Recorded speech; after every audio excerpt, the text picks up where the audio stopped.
Welcome to the deep dive. Today, we're plunging really headfirst into one of the most chilling and, frankly, pivotal moments of the 20th century. We're talking about the final, brutal collapse of Adolf Hitler and his so-called thousand-year Reich. It's a grim topic, no doubt about it. It really is. And to set the scene, you almost have to picture Berlin in January 1945. The city's just a skeleton, pulverized by years of bombing. Absolute devastated. And the war itself, having already claimed, over 50 million lives across the globe, was finally crashing onto Germany's doorstep, its grip tightening right around the capital. The Allies, both East and West, were closing in. Relentless, unified. Victory was almost in sight for them, after unimaginable sacrifice. And right there in the heart of this wasteland, the architect of it all, Adolf Hitler.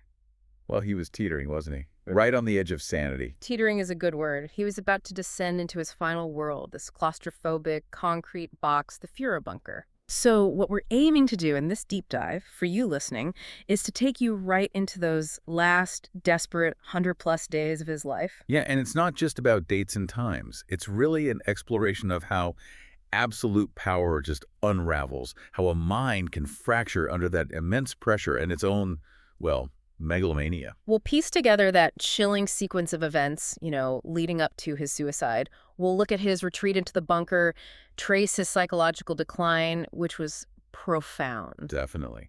And examine the desperate actions of his inner circle, too, because their world was literally caving in around them. It's a dark journey, yes, but it offers, I think, crucial insights. Insights into what, though? Cruelty, despair? Both, I'd say.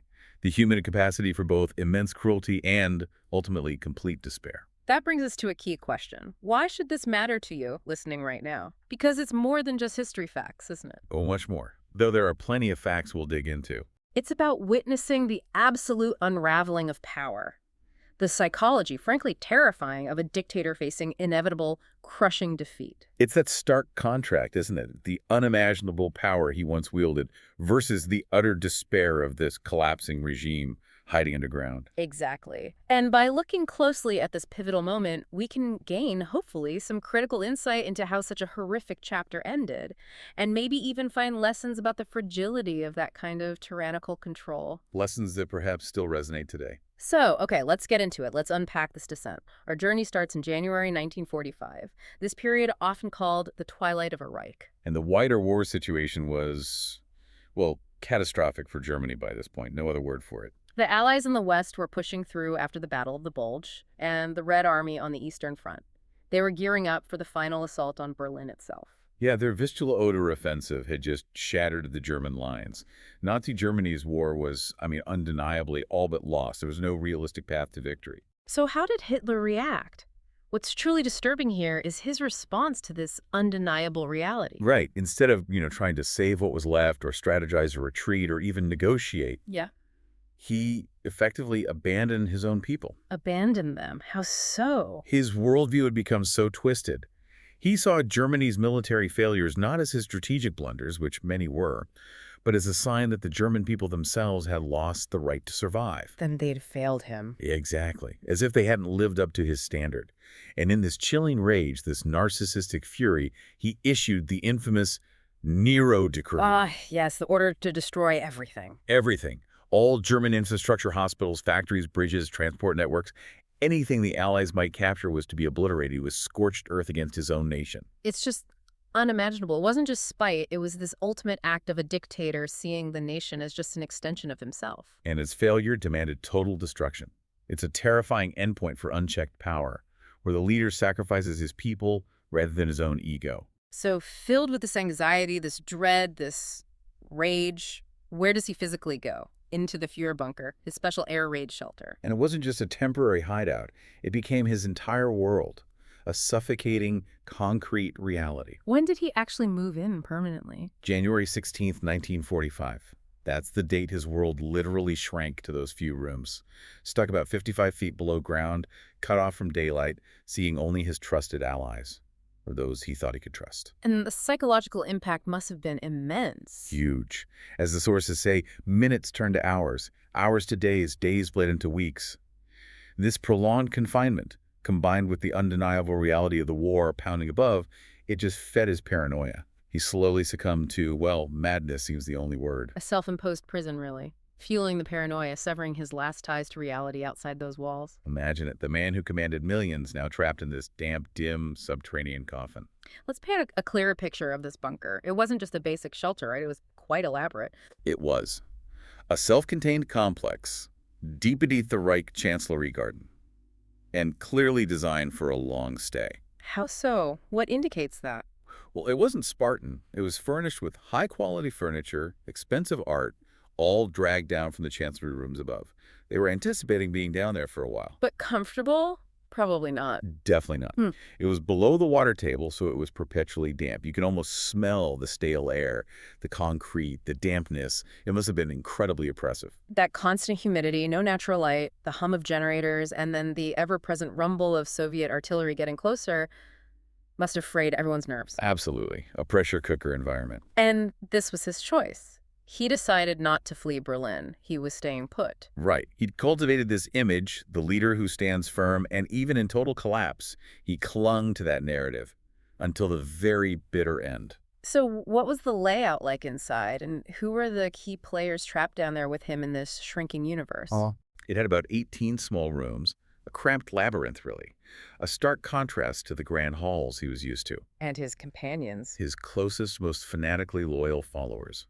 Joseph Goebbels, the propaganda minister, was a key figure. The master of spin, right? Cinema, radio, books, controlling the message. Exactly. His job was to craft that narrative of the unstoppable Reich, even as it crumbled. And significantly, he moved his entire family into the bunker complex. His wife Magda, who was equally devoted, and their 6 children. Bringing his children into that environment, that's chilling in itself, a sign of absolute terrifying loyalty. It really was a statement of ultimate commitment to the Führer, even unto death. And then there were the SS officers, his bodyguards. Handpicked SS men, yes. Yeah. Acting as bodyguards, providing filtered intelligence, what little reliable intelligence was getting through by then. And they had that telephone switchboard installed. Seems almost quaint now, a switchboard. But vital then. It was their lifeline, their way to maintain some contact with Army HQ, to relay Hitler's increasingly frantic orders to the troops fighting and dying just meters above ground. And Martin Bormann, Hitler's secretary, he sounds like a crucial figure. Oh, hugely powerful and deeply feared. He had an office down there, too, which cemented his control. Bormann was an old fighter, one of the originals, incredibly loyal, but always operating in the shadows. Head of the chancellery, right, the gatekeeper. Precisely. The sources call him the keys to Hitler. If you wanted to get to the Führer, you had to go through Bormann. He controlled access, information flow, forcing everyone to curry favor. So even as the bombs fell, the internal power struggles, the jockeying for position, that continued. Absolutely. In any dictatorship, proximity to the leader is power, and Bormann mastered that. He wielded immense influence right to the very end. What about Hitler's routine in those early bunker days? Was there any normality? Initially, he tried. He clung to routine. For the first few weeks, he'd take these daily strolls in the Chancellery Garden above the bunker. With his dog. Yes, with his beloved German shepherd, Blondie. She was a gift from Bormann back in '41, and genuinely one of the few living beings he seemed to truly care about. It's a strange, almost humanizing detail amidst the monstrosity. But that didn't last. No. As the Red Army got closer, the shelling became constant. The garden became a death trap. So even that small connection to the outside world, that little routine, was taken away. He was forced into permanent, complete confinement. Intensifying the isolation, the descent. Exactly. And this isolation, plus the lack of good intel, it led to what's been called this delusional bubble. Those conference rooms, meant for military planning. What actually happened in them? It became theater, really. 28 feet underground, surrounded by yes men, Hitler's words lost their authority in the real world. The discussions were steeped in delusion. Everyone pretending they were still winning. Largely, yes. Or at least not daring to voice the full extent of the disaster. They lacked clear intelligence from the front lines, partly because bad news wasn't welcome, partly because communication was breaking down. So they were unaware of just how bad things were. Profoundly unaware or willfully blind, it created this dangerous feedback loop. Fear, stifled truth, reinforcing Hitler's fantasies, making rational decisions impossible, especially once the Soviets were actually in Germany, retaliating with brutal ferocity. His role became micromanaging imaginary armies. Pretty much. Moving pins on a map representing divisions that barely existed anymore. His position as this infallible leader had completely crumbled, even if no one dared say it to his face. It's still hard to grasp that level of self-deception shared by the inner circle, which I suppose brings us to that necessary detour. To understand this collapse, we need to quickly look back at the ascent, right? How did he get that powerful in the first place? It's crucial context. The bunker collapse is the direct result of the power he amassed and the decisions he made earlier. Remember, January 30th, 1933, he becomes chancellor. But not dictator, not yet. Not at all. He was a coalition government.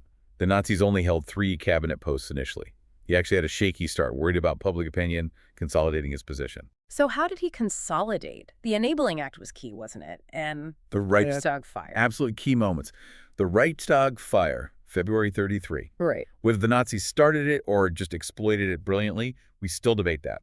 But the outcome was the same? Right. They immediately blamed the communists, claimed it was a plot.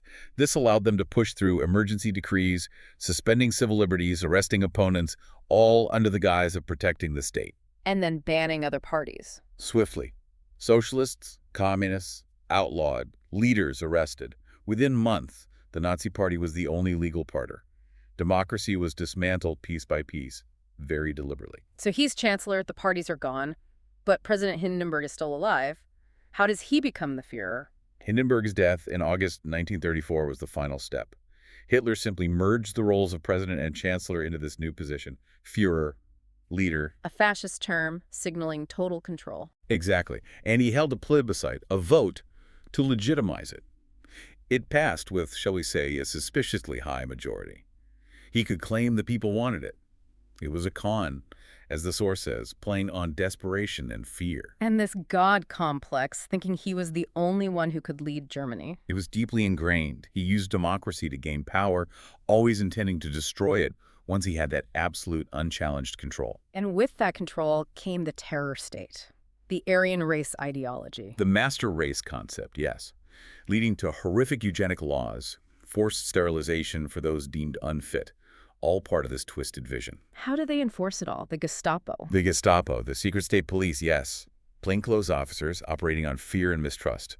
They recruited networks of informers everywhere, every street, every building, people policing themselves out of terror. Crushing dissent before it could even start. That was the goal. Then came the aggressive foreign policy, pulling out of the League of Nations. Signaling his intent to rearm, to ignore international norms. Absolutely. Enforcing his ideas of might over morality, force over diplomacy, which led inevitably to war. September 1st, 1939, Poland. World War II begins. The Blitzkrieg, Lightning War. Initially, very successful, and despite the trauma of World War I, many Germans went along with it. Hitler was popular then. He cultivated that image carefully, didn't he? The propaganda, the photos, the films. Meticulously. Yeah. Presenting himself as this messianic figure, Germany's savior. It was incredibly effective for a long time. And the early victories reinforced that. 1940, Denmark, Norway, Holland, Belgium, France. The fall of France, the images of Nazis in Paris. That was probably the peak of his popularity, a huge propaganda coup. But then the Battle of Britain, a miscalculation. A major one. He underestimated the British, the RAF, despite the Luftwaffe's initial strength. And the bombing of Berlin, even that small raid, had a big psychological impact. Huge. He'd promised it would never happen. It shook morale. His response, the blitz against British cities, was driven by revenge. But it was a strategic error. A fatal one. Focusing on cities instead of airfields allowed the RAF crucial time to recover, regroup, and ultimately win the air battle. Yeah. He lost air superiority over Britain. And then the surprise decision, turning east, Operation Barbarossa, against the Soviet Union. Despite the non-aggression pact they'd signed with Stalin just 2 years before. Why? Just ideological hatred. Primarily, yes. His visceral hatred of communism blinded him strategically. June 22nd, 1941, a massive invasion force, orders for extreme brutality. That pact was just a cynical tool for him, always meant to be broken. And initially it worked again. The Blitzkrieg tore through Russia. Tremendously successful at first. Hundreds of miles deep, staggering Soviet losses. He guaranteed victory in 6 months. But then winter. The Russian winter. Bitter, unforgiving. It completely stalled the advance. Logistics collapsed, troops froze, resistance stiffened. Even Goebbels couldn't spin this one away. Despair started creeping in back home. And then Pearl Harbor, December 7th, 1941. America enters the war against Japan. And 4 days later, Hitler, honoring the tripartite pact with Japan, declares war on the United States. A colossal mistake. Catastrophic. He now faced the combined might of America, the British Empire, and the Soviet Union. He'd fatally underestimated the resources and resolve of his enemies. The tide had truly turned. Which brings us to Stalingrad. More than just a battle, you said, an obsession for him. Driven by hatred for the Soviets, no mercy was the order. August 42, the Luftwaffe pulverizes the city, and the German Sixth Army goes in. And it becomes this brutal street-by-street fight. One of the most savage battles in history. Slow, incredibly costly. After months, they were close to taking the city, this key port on the Volga, but then winter hit again, ferociously. Fog, blizzards, grounding the Luftwaffe supply planes. Exactly. And then the Soviets launched Operation Uranus, this huge pincer movement encircling the entire German Sixth Army. Trapped. No supplies freezing. Thousands dying from cold, starvation, disease, a frozen hell. One of the bloodiest battles of the entire war. And the Russians offered surrender terms. January 8, 1943, yes. But Hitler refused. Fight until the last bullet, he ordered. Sacrificing his own men. Completely. The soldiers knew it was hopeless. Their faith in the Führer began to crack. He refused surrender again later in January. And the final toll. February 2nd, 1943. Of the original 220,000 men, only about 90,000 survivors were captured. Scarved, frostbitten remnants, it was Germany's biggest defeat. A huge blow to morale everywhere. Devastating. And critically, Hitler's mental state visibly deteriorated after Stalingrad. He withdrew more from public view. That tremor in his hand got noticeably worse. His image of invincibility was shattered. So fast forward again to early 1945. The Red Army is pushing relentlessly into Germany, seeking vengeance for Nazi atrocities in Russia, and Hitler retreats into the bunker. Right. By January 16th, he's down there for good. Over 100 days trapped, fueling the paranoia, the anxiety. His reason was staying in Berlin, the symbolic last stand. Spending his time micromanaging a lost war. Issuing irrational orders, moving phantom divisions on maps, clinging to that illusion of control as everything collapsed above. And Blondie, the dog, was down there with him. That strange contrast again. That little bit of personal affection amidst the epic cruelty. But even walking her became impossible. Total confinement. Which leads us to April 20th, 1945, his 56th birthday. A bizarre, desperate day. Utterly surreal. Eva Braun gives him that signed photo, "To my Führer from your faithful." The irony, knowing their joint death is imminent. And most of his other personal effects were destroyed, but this survived. Somehow, yes, a strange little relic of her devotion. Then later that day, his last public appearance. Handing out medals to the Hitler Youth. Yes, emerging briefly to give medals to these children, some as young as 12 or 13, fighting in oversized uniforms, offering them encouragement. It's just heartbreaking, the desperation of using kids in battle. And while this is happening, Berlin is falling apart. Soviet forces are fighting street by street, heading for the Reichstag, just meters away from the bunker. The noise must have been constant, terrifying. Germany's defense is crumbling, his beloved Germany falling to the army he thought he could destroy. And inside the bunker, Hitler is still grasping at straws, ordering impossible counterattacks, refusing to accept defeat, even though deep down he must have known. Until he snaps. That mental breakdown. Yes. After hearing the latest grim reports from the city, he apparently had a complete breakdown, ranting, shouting, blaming everyone but himself. And then, suddenly, declaring the war was lost. A shock to his inner circle. A huge shock. A moment where even his profound delusion couldn't hold against the overwhelming reality. Morale, already rock bottom, just evaporated. And Eva Braun's coping mechanism. Throwing parties. Bizarre, ghastly parties. Drinking, dancing with secretaries and SS men, trying to drown out the sound of the world ending above them. A desperate, grotesque farce. It was around this time he started actively planning suicide, consulting a doctor. Yes, Dr. Stumpfager. Discussing the most effective methods, he settled on the combination. Cyanide capsule and a gunshot to the head simultaneously. Instant, irreversible. The contrast is so stark. This all-powerful dictator reduced to meticulously planning his own exit. The shell of a man, insane, desperate for a way out. How did he get here? Well, the Allied bombing had been relentless since '43. Berlin was rubble. The end was obviously near. And his narcissism intensified in defeat. That statement about the German people not deserving him. Classic narcissism. They failed him. They didn't deserve Germany, so they should all fight to the death. The world existed only for him. Meanwhile, Berliners are fleeing, surrendering, or killing themselves. Goebbels' slogans are still up, promising victory. As the Red Army comes from the east, Americans from the west. The 1,000-year Reich lasted 12 years, ending in this damp underground hole. And yet, the military, his generals, largely stayed loyal, even with the insane orders. Astonishingly, yes. He refused any talk of peace, called peace brokers traitors, preferred total destruction to surrender. But the military structure, the fear, the years of indoctrination, they mostly obeyed until the very end. Which brings us to the final chaotic hours, April 28th. News of Himmler's betrayal arrives. Himmler, head of the SS, trying to cut a separate peace deal with the Western Allies. For Hitler, this was the ultimate treason. He ordered Himmler arrested. Immediately. Yeah. But Himmler had already fled, so Hitler vented his fury on Himmler's representative in the bunker, Hermann Fegelein. Eva Braun's brother-in-law. Exactly, making it even more personal. Fegelein was found drunk with his mistress, planning to escape, dragged back, court-martialed on the spot, and shot. Swift, brutal bunker justice. And the same day, news about Mussolini. Yes, news arrived that Mussolini had been captured, shot, and his body publicly hung upside down in Milan. That influenced Hitler's own plans. Profoundly. He became absolutely determined not to suffer that kind of public humiliation. It spurred his detailed planning for suicide and the immediate cremation of his body. No spectacle for the Soviets. Bunker became this pressure cooker, the Shakespearean tragedy, artillery pounding outside. Everything's going mad inside, especially Hitler. The final act was playing out. April 29th. He dictates his last will and testament. To Trudel Jung, his secretary, the key points. Choosing death over surrender. Ordering his cremation. He accepted Germany had lost. Knew it was beyond repair. And his physical state by then? Ravaged.